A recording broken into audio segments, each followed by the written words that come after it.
Welcome to Redline. Today we will be reviewing the Di Tommaso Pantera, a relatively unknown car with a small bit of racing pedigree.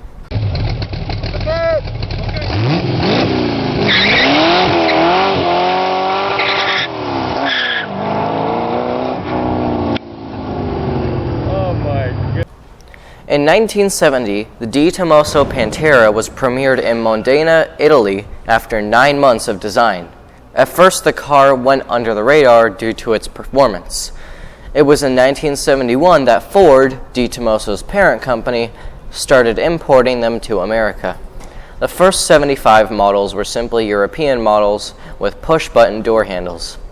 In total, 1,007 reached American soil in 1971.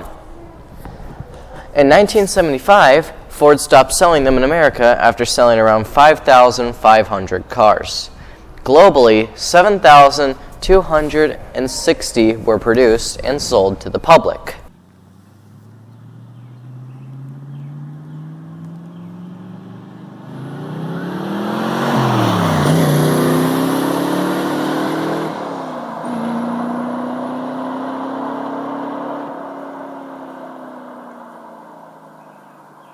The chassis was of a steel monocoque design, which was Di Tommaso's first instance of using the construction technique.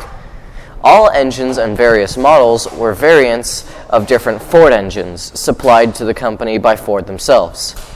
The power range for most Panteras ranged from 325 horsepower to 345 horsepower. The main engine used in Panteras, however, was a 5.8-liter naturally aspirated Ford Cleveland V8. The RPM on the 1971 model revved up to 5,400 RPM, while the 1988 GT5 model revved to 6,000 RPM. The 1971 model of the Pantera had a weight of 3,131 pounds, while the GT5 model weighed 3,250 pounds. Its 1971 model also reached the top speed of 155 miles per hour, while the GT5 model went 174.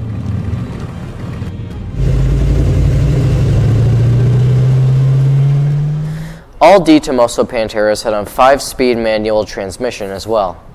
While the 1971 model of the Pantera produced 344 foot-pounds of torque, the 1988 GT5 only produced 333 foot-pounds of torque.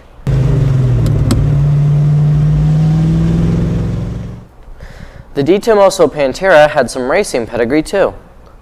It raced in categories such as Group 3, Group 4, and Group 5, with horsepower figures ranging from 331 horsepower to over 500.